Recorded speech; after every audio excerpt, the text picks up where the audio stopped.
El tema de la clase es programación de la operación de cosecha y corresponde a la asignatura explotación forestal. La base de todo esto es el proyecto.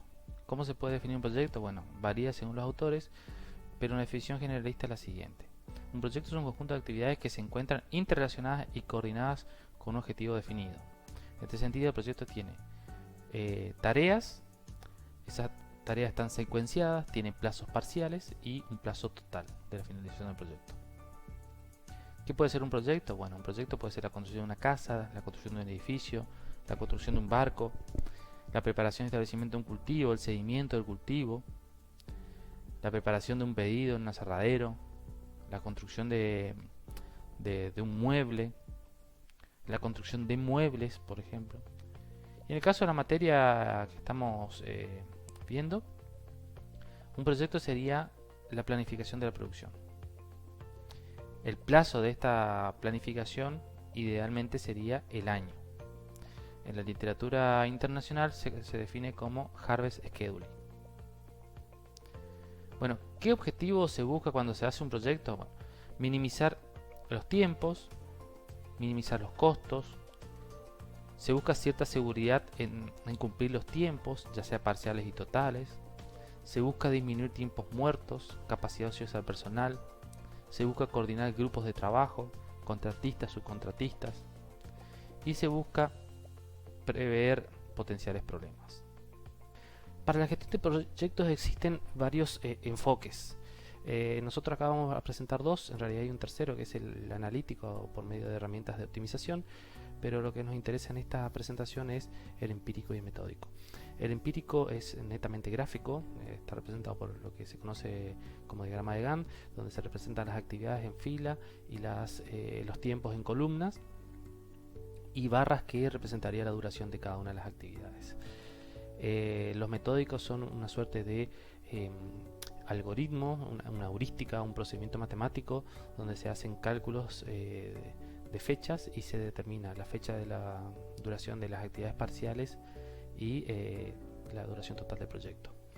En este caso tenemos dos enfoques dentro de los metódicos, los probabilísticos y los determinísticos. Dentro de los probabilísticos está PER, que requiere como input la fecha más probable de terminación de una actividad, la pesimista y la fecha optimista.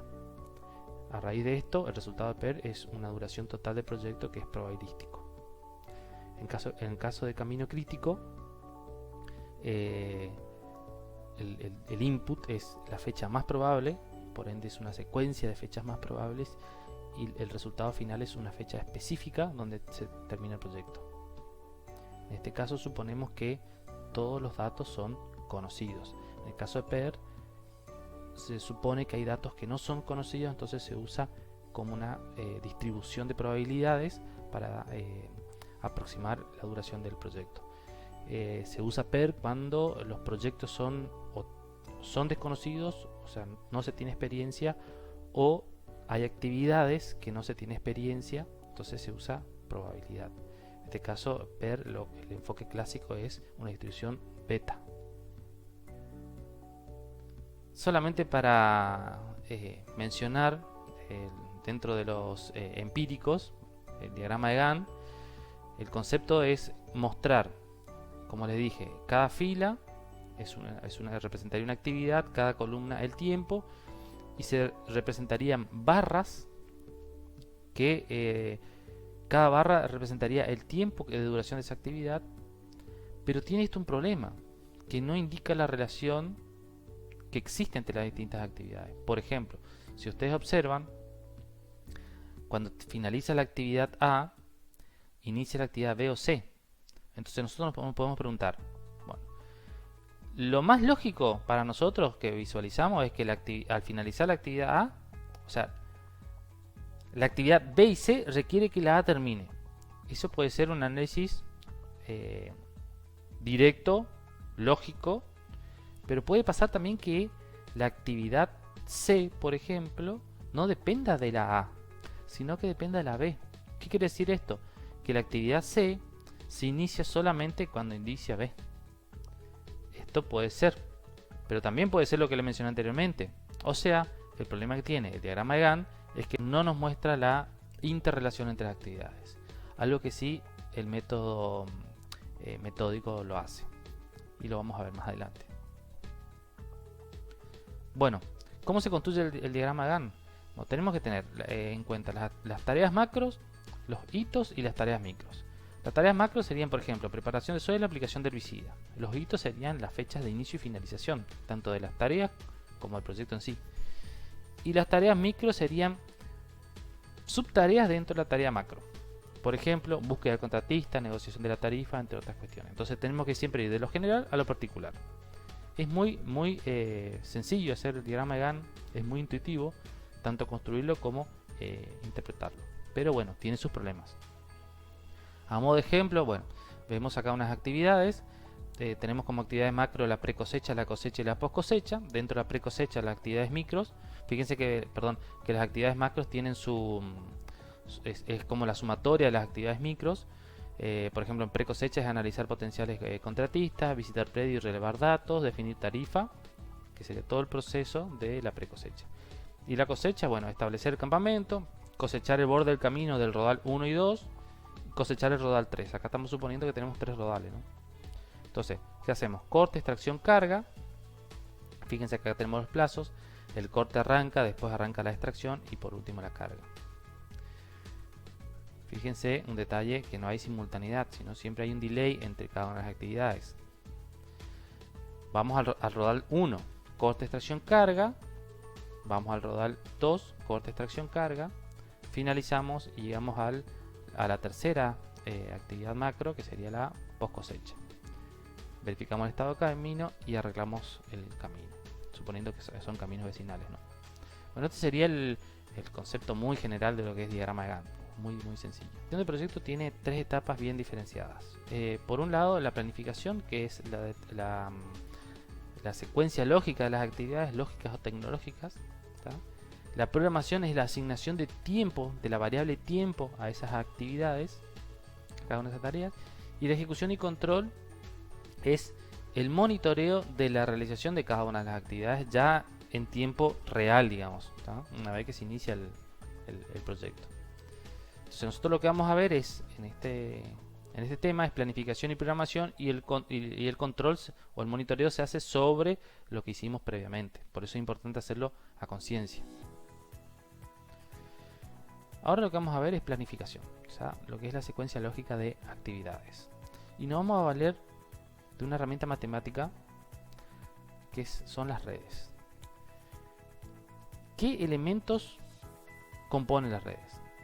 Bueno, en el caso de planificación de proyectos, tenemos el acontecimiento, suceso, nodo, vértice o evento, que son sinónimos en este caso, en esta temática, que indica el instante de inicio y fin de la operación. Y se simboliza con un nodo, ¿tá? Es un suceso. Fin de uno, inicio de otro.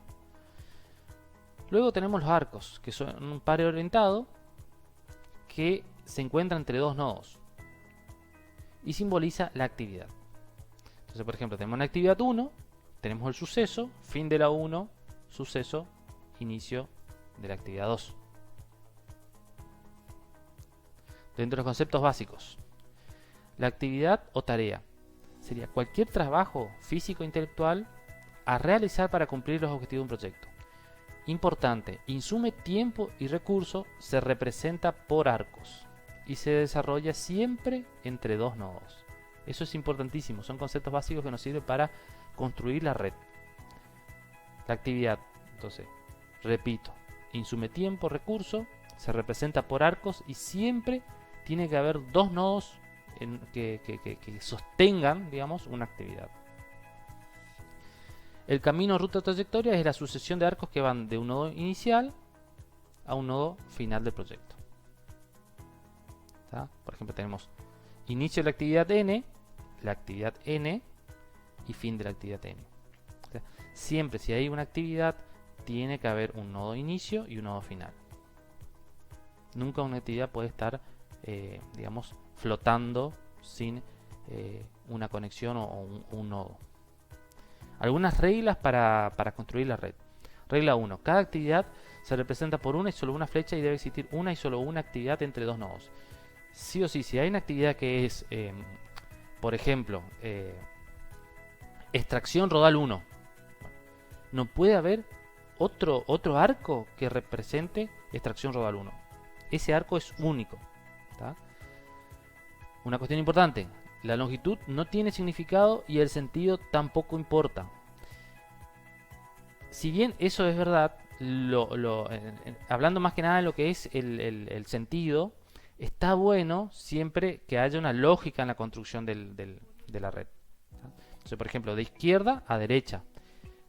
No pasa nada si un arco, por ejemplo, va de derecha a izquierda, pero lo ideal es que siempre vaya en un sentido para la interpretación de la red. La red ya de por sí es más compleja para entender. Imagínense si uno empieza a poner flechas para todos lados. Bueno, de todos modos, cuando la red se hace grande, es difícil respetar ese sentido de izquierda a derecha. Bueno, regla 2. Deben conocerse y dibujarse todas las actividades que llegan y salen de un nodo. Eso lo vamos a ver ya con alguna actividad ejemplificada para que se entienda cuál es la lógica de esta regla. Pero sí o sí se debe en un proyecto identificarse todas las actividades. Si uno se olvida de alguna actividad y después en la práctica resulta que había una actividad que nosotros no la tomamos en cuenta, puede alterar todos los cálculos que hicimos. Regla 3. Hay un único nodo inicial sin actividades predecesoras y hay un único nodo final sin actividades sucesoras. Básicamente esto sería lo que muestra acá. Tenemos este nodo que es el nodo inicial y el nodo final. Siempre tiene que haber un nodo inicial y un nodo final. Regla 4. Analizar para cada actividad. Y acá hay una serie de preguntas que se hacen o que nos hacemos, que nos ayudan para construir la red. Por ejemplo, ¿qué actividad o actividades deben realizarse antes de una determinada actividad? ¿O qué actividad o actividades deben realizarse después de una determinada actividad? ¿Qué actividades pueden realizarse en simultáneo? Y así sucesivamente. Eso nos ayudaría por ahí a construir o interpretar un poco el problema en cuestión. La regla 5 dice, puede iniciarse la construcción de la red con una flecha que incluya tareas preliminares. Muchas veces tenemos varios nodos que son iniciales y como la regla anterior decía, siempre tiene que haber un nodo inicial y un nodo final, sí o sí tenemos que tener un nodo solo en los extremos. Entonces, ¿cómo podemos hacer eso? Bueno, colocando una actividad preliminar que me permita obtener un solo nodo al inicio. ¿Tá? Y lo mismo se puede hacer es como una trampita al final para la finalización del proyecto. Entonces, cuando vemos que tenemos varios nodos o varias actividades que tenemos al inicio y al final, podemos resumir eso en una actividad preliminar o alguna actividad de finalización del proyecto, cosa de poder cerrar y tener un nodo al inicio y un nodo al final. Bueno, hay una regla que, si se acuerdan, que es la que dice que una actividad tiene que estar representada por solo un arco. Bueno, hay muchas veces que nosotros necesitamos sí o sí como representar una actividad por dos arcos y en realidad eso no se puede. Entonces, en la teoría de redes aparecen las actividades ficticias que nos permiten subsanar esas cuestiones. Y son necesarias para mantener esa secuencia lógica de actividades. Y esa actividad ficticia lo importante es que no consume ni tiempo ni recursos. Por ejemplo, en este caso tenemos un proyecto que tiene 5 actividades, A, B, C, D y E. Las inmediatas, o sea, las actividades antecesoras inmediatas son A no tiene, B no tiene, o sea que son actividades iniciales, C tiene A, D tiene A y B y E tiene a C y D, perdón. Bueno, y después tenemos las actividades sucesoras. Nosotros en realidad necesitamos la antecesora o la sucesora, con eso es suficiente para construir la red. En este caso ya tenemos mucha información, ya, un exceso casi. Entonces, A y B son actividades iniciales. E es la actividad final. Entonces fíjense que acá arrancamos con el nodo inicial, actividad A y actividad B. ¿Tá? Entonces, después de la actividad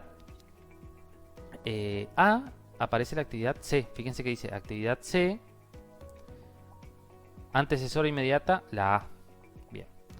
Después tenemos la actividad D, que tenemos como antecesora inmediata la A y la B. Y fíjense que si dibujamos acá la D, y la B es la antecesora, y también la A, ¿cómo hacemos? La lógica que uno ve de forma inmediata es que A esté así. O sea, que se la dibuje así. Pero ¿qué pasa? Acá estamos replicando dos veces una misma actividad. Esto es incorrecto. Entonces, en este caso se usan las actividades ficticias. Fíjense que en este caso tenemos la actividad A y tenemos una ficticia. O sea, que para que la D se dé inicio, tiene que terminar la B, y la A, que es una ficticia, no consume tiempo ni recursos, pero bloquea el inicio de la actividad D si no se terminan estas dos actividades. Fíjense que uno puede tentarse a colocar varias ficticias. Fíjense que tenemos A, B, C después de la A, D después de la A y B, y la E después de la C y D. Fíjense que ponemos la C, la D y la E arranca. Entonces, fíjense que en este caso la actividad ficticia, la segunda, es superflua. ¿Por qué? Porque podríamos modelar de otra forma. Podemos directamente enviar la D acá, a este nodo, y de ahí que emerja la actividad E. Esto sería lo correcto. Imagínense que cuando tenemos un diagrama con muchas actividades, y si incorporamos actividades ficticias superfluas, puede ser muy grande la red. Incluso, bueno, con el caso de los software esto no se automatiza, pero si tenemos que hacerlo manualmente, queda muy grande. Bueno, algunas reglas suplementarias para la construcción de los grafos, redes. Procurar siempre avanzar en la red en el mismo sentido, o sea, de izquierda a derecha, es lo que les comenté anteriormente. Escribir sobre cada arco una pequeña descripción o una codificación de la actividad para identificarla. Evitar actividades ficticias innecesarias y agrupar arcos en subsistemas. Un ejemplo, secuencia de tareas en un proyecto de sustitución de cañería. Fíjense que en este caso tenemos la siguiente secuencia. Esta sería la secuencia lógica, ¿no? Trasladarse al lugar de trabajo, andamiar, retirar el cabezal, retirar la tubería dañada, instalar la nueva tubería, probar, instalar el cabezal, reanudar el trabajo, retirar el andamio. En forma paralela tenemos ordenar el material, tiempo de entrega y prefabricar parte de la tubería. Fíjense que estas actividades paralelas es paralela hasta este punto. O sea, necesitamos prefabricar parte de la tubería antes de instalar la nueva tubería. Bueno, fíjense que acá tenemos actividades ficticias, que se la puede anular, simplificar, para que no porque son superfluas. Entonces, ¿cómo se soluciona eso? Eliminando las ficticias. Fíjense, y esto es correcto. Ordenamos el material, tiempo de entrega es un estimativo, y prefabricar la parte hasta llegar al nodo 7, donde de forma posterior se hace la instalación de la tubería. Un segundo ejemplo es la utilización de diagramas parciales. Entonces, fíjense que este sería la secuencia lógica. Esto es para instalación de una tubería, ¿no?, subterránea. Excavamos, colocamos el tubo, soldamos y probamos el cabezal y se hace el relleno. Imagínense que la longitud es de 200 metros. Lo que nosotros podemos hacer es contratar, depende del caso que sea, ¿no? Pero si tenemos todo el equipo nosotros, excavamos 200 metros, bueno, terminamos todo eso. Bueno, ahora colocamos el tubo 200 metros. Ahora soldamos y hacemos la prueba a los 200 metros. Hacemos el relleno a los 200 metros. Es un poco ineficiente. Entonces, ¿cómo podemos hacer eso? Si son 200 metros, podemos trabajar por tramos de, por ejemplo, 100 metros. Entonces, excavamos los primeros 100 metros. Terminamos de excavar los primeros 100 metros. En ese primer tramo ya colocamos el tubo. Y mientras eso, en forma paralela que colocamos el tubo en el primer tramo, ya hacemos la excavación del segundo tramo, o sea, los segundos 100 metros. ¿Está? Y así vamos construyendo. Fíjense que, por ejemplo, excavamos el primer tramo, colocamos el tubo en el primer tramo en forma paralela, excavamos el segundo tramo. Cuando vamos a soldar y probar el primer tramo, podemos en forma paralela también colocar el tubo en el segundo tramo. Pero fíjense que acá hay una ficticia. Nosotros podemos colocar el tubo en el segundo tramo sin haber colocado el tubo en el primer tramo. Bueno, después soldamos y probamos el segundo tramo. Obviamente que primero tenemos que colocar el tubo en el segundo tramo y haber hecho el proceso similar pero en el primer tramo, por eso está la ficticia. Bueno, rellenamos el primer tramo en forma paralela a soldar y probar el segundo tramo. Y finalmente rellenamos el segundo tramo. Fíjense que esto se puede hacer también para la planificación forestal, en el caso de la cosecha, ¿no? Entonces cada subtarea, cada diagrama parcial sería, por ejemplo, cada frente de cosecha o cada rodal que se cosecha. Construcción de diagrama de flecha. Debemos tener un listado de actividades precedentes y subsiguientes. Entonces tenemos, en este caso es una idea muy vaga, pero que le ayudaría a la construcción. 4 columnas donde identificamos la actividad precedente, subsiguiente y alguna observación.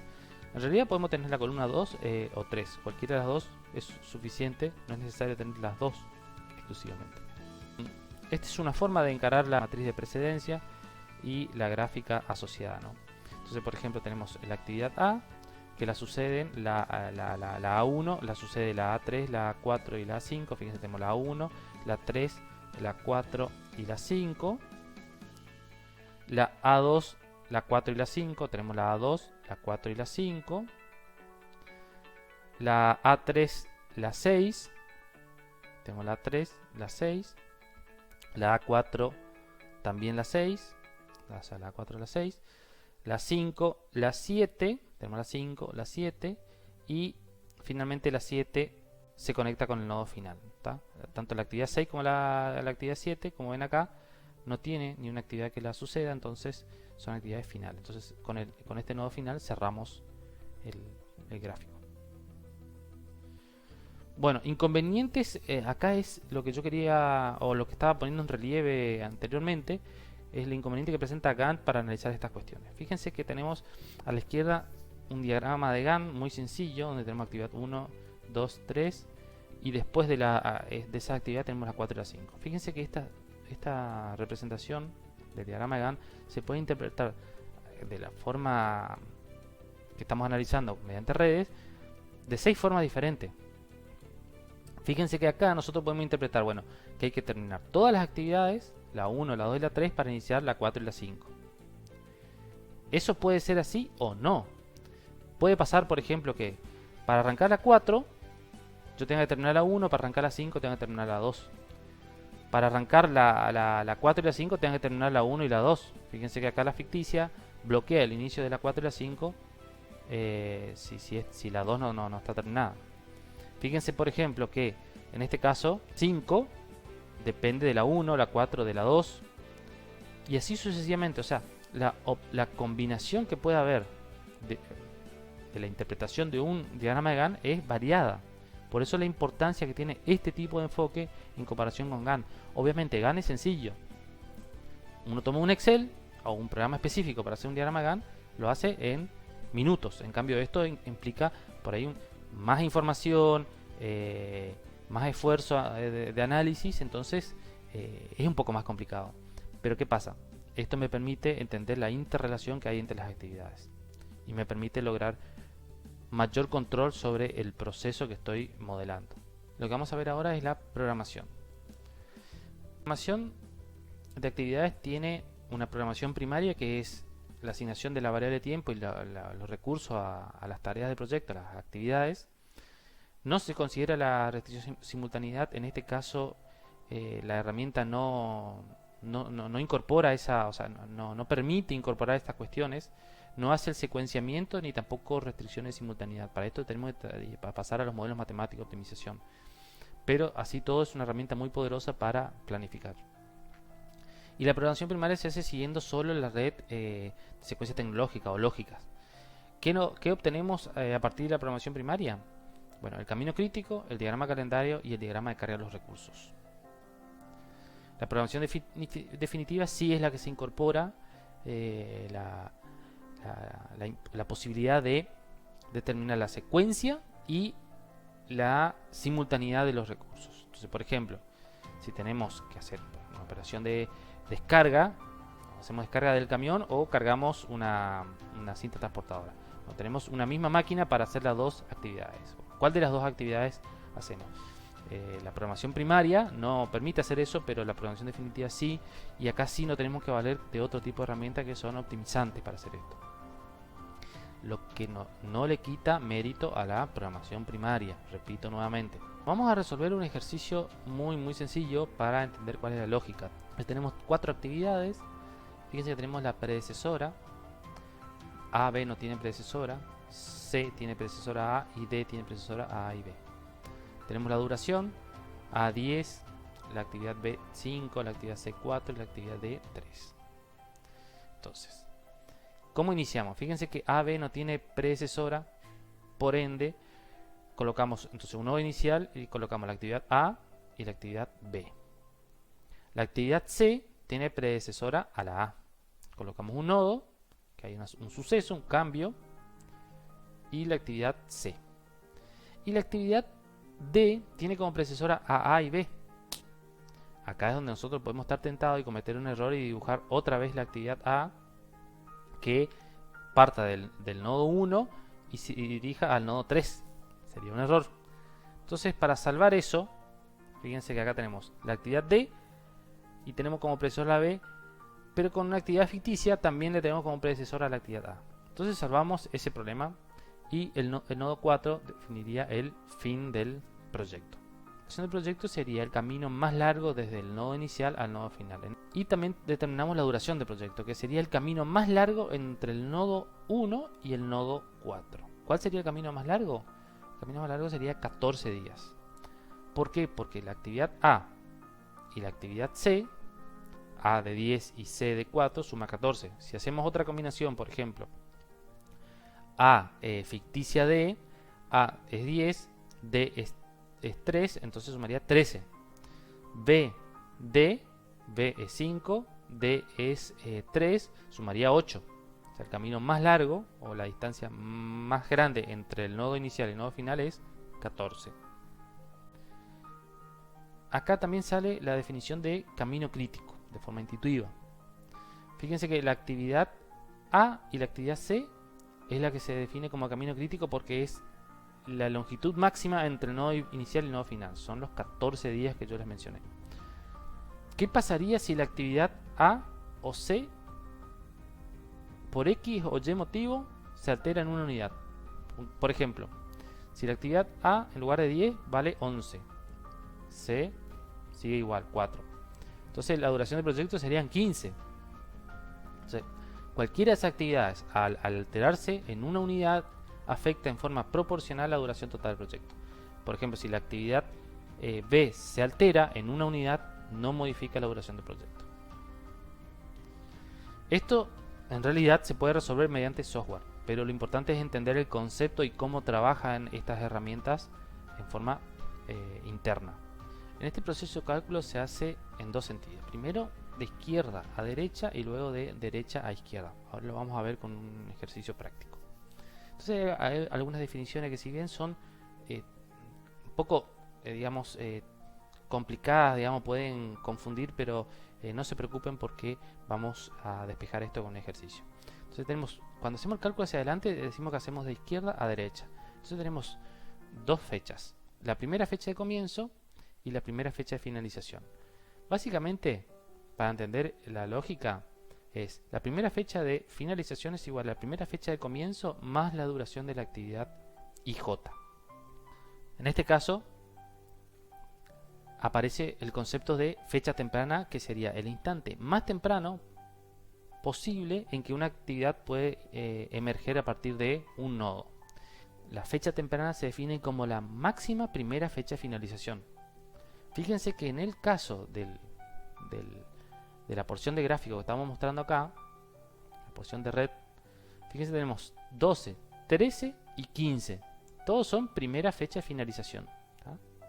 ¿Por qué? Porque nosotros hicimos la primera fecha de comienzo más la duración de la actividad que estaba acá y obteníamos estos valores, que serían las primeras fechas de finalización. Si buscamos el máximo, en este caso es 15. Bueno, a partir de 15 puede emerger una actividad acá. Entonces, si nosotros tenemos tres actividades y una demora 12 días, la otra 13 y la otra 15, a partir de un día 0, la actividad que emerja acá recién se puede hacer a partir del día 15. No se puede hacer ni del 12 ni del 13. ¿Por qué? Porque hay una actividad 15 que demora más. Entonces, esa sería la fecha temprana. ¿Está? Fíjense que acá tenemos una representación un poco más general, una porción más grande del gráfico, donde tenemos 15. Y acá lo que hacemos es 15 más 5 igual a 20. Si volvemos a lo que representamos acá, sería primera fecha de finalización es igual a primera fecha de comienzo más la duración de la actividad IJ. En este caso, la finalización sería en 20. Acá puede venir otros arcos y el cálculo se hace de la misma manera. Ahora hacemos las definiciones de las fechas, pero hacia atrás.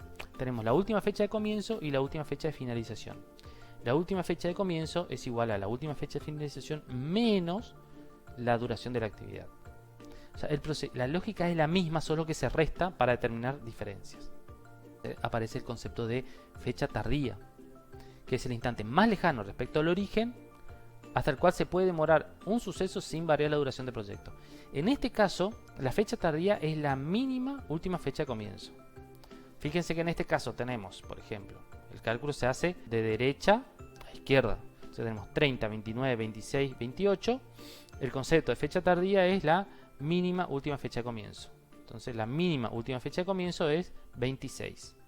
Entonces, para calcular el paso siguiente sería última fecha de comienzo es 26 menos 5 es igual a 21. Entonces, fíjense cuál es la lógica.